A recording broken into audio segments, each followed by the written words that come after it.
Let me share a sad experience that occurred to me, which I hope never happens to anyone else. However, if it does, perhaps my story can offer some help. My wife received an invitation to a formal company ball that required ballroom attire. 2 weeks before the event, she began to feel extremely anxious about everything. She even asked me if I was sure I wanted to attend. She suggested that it would be fine if we stayed home and relaxed instead. Normally, she would beg me to accompany her to social gatherings, and if I insisted on staying home, she would give me a list of chores to do. It was strange when my wife suggested that we relax instead of going to the ball, but I reassured her that I was attending. As the day of the event approached, I noticed that she was excessively using her phone, but she didn't explain why. I felt hesitant to ask her about it. During a car ride, her phone connected to the Bluetooth, and she panicked, repeatedly pressing the power button. Her face turned red, and she avoided eye contact, staring out of the window. I felt concerned and wondered what she was so paranoid about me seeing. After my wife went into the store, I noticed that her phone was on the seat beside me. Curiosity got the better of me, and I decided to look through it. Although I found nothing interesting in the text messages, I stumbled upon an opened email indicating that she had test results available on her doctor's website. I clicked on the link and discovered that the results were positive for an incurable STD. The gravity of the situation hit me like a ton of bricks, and I couldn't believe what I had just read. I wondered if she had any intention of telling me about it soon. It had been 3 months since we had sex, which was the longest we had gone. The test results were dated from 4 days ago. As my wife rushed back to the car with groceries, my mind raced with thoughts of whether I had contracted the STD too. I decided to quickly check one last thing on her phone. I searched for WhatsApp and discovered that she had it installed. I opened the app and found a conversation with a man named Michael. The only Michael I knew of was her boss. I immediately locked her phone and placed it back on her seat. When my wife got into the car, she appeared relieved to see her phone. She scanned me closely for a few seconds, trying to discern if I had looked through it. I managed to compose myself and drove us to the ball without raising any suspicion. However, I didn't have another opportunity to check her phone. Even though I wanted to confront her about the test results, I decided against it for the time being. I didn't sleep with her that night, and the questions I had were still lingering in my mind. I wondered when she had planned to tell me about her diagnosis and why she hesitated to do so. The possibility of her cheating on me crossed my mind since I didn't have the same diagnosis, but I needed to get tested to confirm it. As we entered the ball, my thoughts were consumed with these questions and doubts. We found our seats at a table, and my wife set down her small handheld purse. The temptation to sneak a peek at her phone was strong, but I held back. Soon after, her boss greeted us personally, kissing my wife's hand and expressing his happiness that she was there. My wife introduced me to him with little enthusiasm, and he showed the same level of disinterest towards me. He then asked if he could have the first dance with my wife, and I felt compelled to agree, even though I didn't want to. As they danced, I kept a close eye on them, hoping to catch any signs of wrongdoing.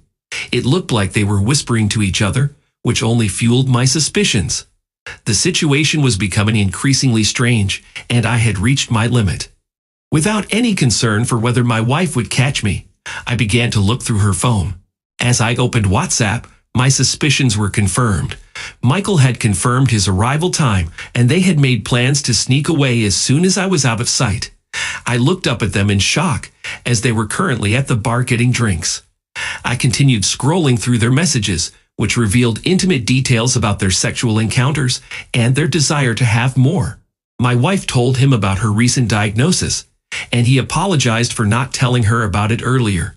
She got upset and texted him, asking how she could tell me that she now had an incurable STD after 7 years of marriage. He suggested that she could avoid telling me altogether if she left me for him. I took screenshots of their conversation and saved them to my phone. Later, I used my wife's phone to share the screenshots on her social media accounts, where she had many friends in the ballroom community. At the event, I noticed people checking their phones, gasping, and then searching for either my wife or the boss. I saw that some of the messages contained slanderous comments about their colleagues and employees. One person urgently alerted the boss to a problem, and he left the ballroom to attend to it. Meanwhile, my wife was left alone, and I saw her walking back towards our table.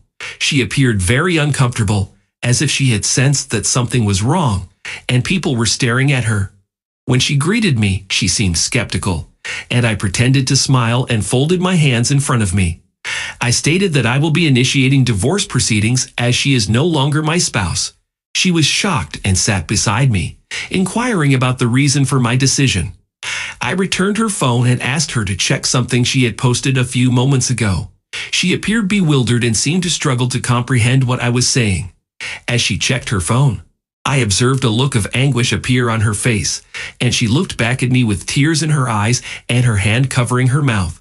She had realized that her boss had likely been terminated, which would also result in her own termination. She became aware that everyone in the room was staring at her. They now knew for certain, instead of just speculating, that she was having an affair with her boss, and that both of them had contracted an STD. It was a despicable and disgusting situation. Overcome with emotion, she cried uncontrollably as she gathered her belongings and left the hotel. I followed her slowly, acknowledging every person who looked my way with a nod. Despite having the keys to my car in my pocket, I had no intention of giving her a ride back to my house. When I reached the car, she was standing there with her arms folded. I asked her what she thought she was doing. She expressed that she wanted to get into the car and go home. I inquired whether she intended to go to her parents' house or her boss's house. She appeared shocked and distressed, imploring me not to do this and insisting that I couldn't be serious. I made it clear to her that I was indeed serious and that she would never return to my house or ride in my car again. As I unlocked my door, I only entered and locked it again. She began to scream, begging me to let her in, but soon her pleas turned into desperate sobs. A crowd had gathered outside the hotel and was watching us near her car. They were all aware that she was the one who had been involved with her boss. She was the one who had contracted the STD. She eventually gave up trying to persuade me to let her into the car, and instead sprinted into the woods along the parking lot. I drove home without giving her any further thought. The next day, I scheduled a doctor's appointment to get tested. 3 days later, I received my test results, which fortunately came back negative. Meanwhile, I learned that my ex's boss had been fired as soon as he got a chance to escape the intense scrutiny he was facing. He quickly packed his bags and left, laughing all the way. He stopped to pick up my ex, and they both disappeared from town and haven't been seen since. I placed all of my ex's belongings between 2 tarps outside, which was more consideration than she had ever given me. However, she never returned to retrieve them. My dog was my most helpful support system during the breakup. I also found out that my ex had been dumped by Michael after just 5 months. I was stunned by the news. It was a glamorous yet unfortunate way to discover the disturbing secrets that my wife had hidden from me. It was fortunate that she had put down her phone, allowing me to expose their infidelity and shameful behavior to everyone they associated with. It was also fortunate that I hadn't slept with her before discovering the truth. It is also fortunate that I wasn't tricked into raising a child born out of their affair.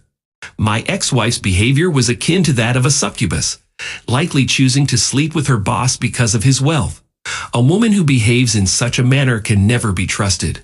It is indicative of a lack of proper values in life, and she may never develop them unless humbled by life's challenges. It seems like she went through some hardships brought on by her own actions. I wish you all the best, Op. Moving on to today's second story. My girlfriend, who is 22 years old, had a job babysitting for someone. My girlfriend and I both knew a really nice family from church who happened to be wealthy, so spending time in their house was enjoyable. Additionally, their younger children were well-behaved and went to bed easily, making babysitting a breeze. On a few occasions, she invited me, 25 years old, over while the kids were asleep, but we never engaged in any inappropriate behavior, although it did feel like we could have. The family also had an older son named John, who was 18 years old. Despite being an older sibling, they didn't usually ask him to babysit due to his busy schedule with hockey practice and other activities. Once, while my girlfriend was babysitting, she suddenly stopped responding to my texts.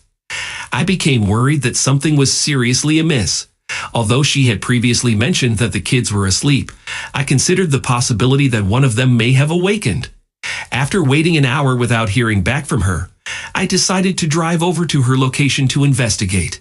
Initially, nothing seemed out of the ordinary. There were no flashing police lights or any other indications of danger. As I walked up to the front door, I observed a strange movement through the window. I placed my hands around my eyes to peek through a small gap in the blinds and see inside the living room. I was taken aback when I caught John in the act of having sex with my girlfriend. In shock, I turned away and attempted to open the front door, only to find that it was locked. Suddenly, a car sped into the driveway and screeched to a halt. John's father jumped out of the car and rushed towards me. Acting on instinct, I raised my hands and explained that I had just arrived. However, John's father paid me no attention and hurriedly unlocked the front door. He charged inside, with John's mother following closely behind, demanding to know what was going on. My girlfriend let out a scream, and John began to shout. In response, John's father ordered him to leave the house immediately, as he was not allowed to be there. Unprotected premarital sex in their home with his younger siblings asleep upstairs. He asked them how terrible it would have been if the kids came downstairs and found them having sex. He looked to my girlfriend, who had only managed to get her underwear back on, and told her she was supposed to be the responsible adult in this situation, and she failed miserably. It was then that my girlfriend noticed I was standing in the doorway. She burst into tears and put the rest of her clothes on. She apologized sincerely to John's dad, mom, and me before she got in her car and left. As soon as my cheating girlfriend left, I realized that I no longer belonged there. Just as I was about to leave, John's mother came outside and closed the front door to drown out the shouting between John and his father. She expressed her remorse to me for the predicament I found myself in and reassured me that the end of one relationship did not signify the end of the world. I thanked her and inquired about how they were aware of the events that had taken place in the house. She revealed that they had a hidden camera in the living room that streamed to their mobile phones. Although they had seen me every time I visited their house, they didn't mind my presence since they knew I was a well-behaved man. In fact, they believed that their children were safer with me around. I confided in my parents about everything that had happened. Although I'd lived alone, I still needed their support. They advised me to cut off all ties with my girlfriend, as she had demonstrated that she was not fit to be a wife. However, just as we were discussing this, she called me. She claimed that she had learned from her mistake and promised never to repeat it. Although I believed her, I had no intention of getting back together with her. Instead, I asked her to explain why she had cheated on me and what had happened. When I asked my girlfriend why she had cheated on me, she admitted that after John returned home, he struck up a conversation with her and eventually propositioned her for sex. She gave in without much thought, which was painful for me to hear. I couldn't understand how she could be so careless and act on her primal instincts without any consideration for our relationship. Meanwhile, I had remained loyal to her, even when a woman from my job made advances towards me. That phone call was the tipping point, and I decided then and there that I couldn't stay with her anymore. During that same phone call, I let my girlfriend know that it was over between us. I wished her the best and hung up. Even though she tried calling me multiple times afterwards, I never answered. John's parents had informed my ex's parents and the church about what had happened at their house while she was supposed to be babysitting. Since then, I haven't kept in touch with my ex, but I heard that she had moved out of town. I am sorry to hear that you had to go through the distress and anxiety of discovering your girlfriend's infidelity. It's unfortunate that she did not show more respect towards you, that family, and even herself. Based on her actions, it seems like she may not be mature enough for a committed relationship or even a job. You made the right choice by seeking support and ending the relationship. A trustworthy and responsible partner would never take any action that could endanger their relationship, even if they believe no one is watching. I wish you all the best as you move forward. Thank you all for taking the time to listen to today's stories. If you enjoyed listening, please feel free to like and subscribe if you haven't already. Also comment below with your thoughts on what happened. Take care.